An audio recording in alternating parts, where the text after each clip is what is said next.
I thought I had the perfect life. Married at 25, white picket house, and a husband who kissed my forehead every morning like in the movies.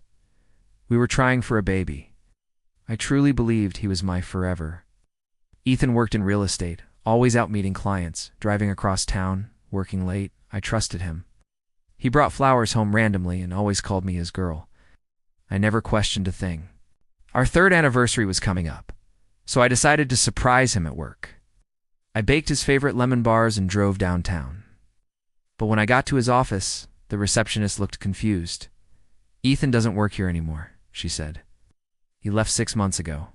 My heart thudded. "Are you sure?" I asked, trying to smile. She nodded, positive. "He moved to another agency." I didn't panic. Maybe it was a misunderstanding. Maybe he just forgot to mention a job change. But the seed of doubt was planted, and I couldn't let it go. Something wasn't right. That night, I asked him about his day. He lied effortlessly. Busy, boring. Met with a young couple buying their first condo. I didn't confront him yet. I wanted proof, not excuses. So I started checking. His calendar was vague. No addresses. No client names. I checked his car GPS, lots of trips to the same suburb, one I'd never been to, always on Wednesdays and Fridays. I followed him the next Friday. I'd left work early and parked a few cars behind him. Watched him pull into a small blue house with a red door. Then he got out with a little girl on his shoulders. I froze. She looked about 4. Her curly brown hair was unmistakably Ethan's. A woman opened the door. She kissed him on the cheek. He kissed her back. I couldn't feel my legs. He had a second family, a whole life, a girlfriend and a daughter. My chest felt like it caved in. I didn't cry. I didn't scream. I drove home in silence, lemon bars still untouched beside me. The next morning, I acted normal. Made breakfast, kissed him goodbye, even said I love you. But inside, I was unraveling and plotting. I wasn't going to lose everything without a fight. First, I contacted a lawyer quietly. I found out the house was in my name. Ethan's credit was a mess. He never wanted joint accounts, and now I understood why. I had more control than I realized. Then I called a private investigator. Within a week, I had photos, addresses, even the child's birth certificate. He'd signed it as the father. He paid for her school with a separate bank account. I took copies of everything. Then I started gathering my own life, my savings, my documents, anything I needed to vanish from our shared world without leaving crumbs behind. I also started therapy. It's not for the pain, though. It cut deep, but to learn how to control the fire inside me. I didn't want revenge. I wanted power, and I was going to get it back. When I finally confronted him, it was on our anniversary. I set the table, cooked his favorite meal. He walked in smiling, holding roses.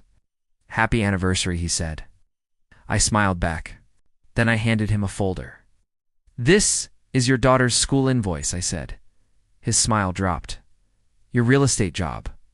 The one you don't have anymore? And photos of you kissing the red door woman?" He stuttered, tried to grab the folder. I didn't let him. "You cheated. Lied. Built a life behind my back. And now you're going to watch as I tear this one down piece by piece." He tried apologizing, begging, blaming stress, saying he never meant for it to happen. I didn't raise my voice. I didn't cry. I handed him another envelope, divorce papers, already signed on my side.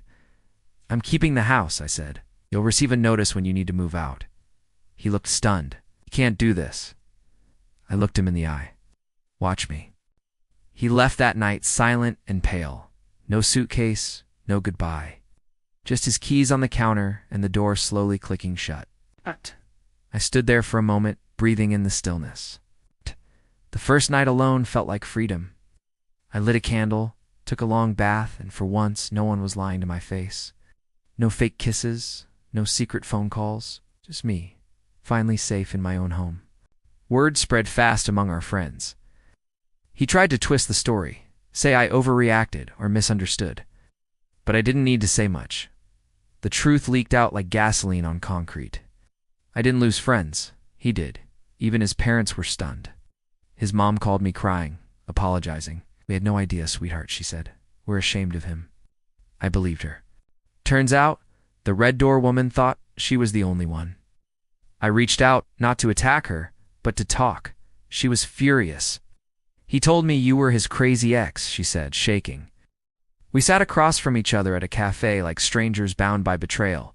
She brought the little girl, I brought the file. We compared timelines. Everything overlapped. Every lie exposed. She kicked him out the same week, told her family, froze his access to their shared accounts. She wasn't weak. She was done being fooled too. We weren't enemies.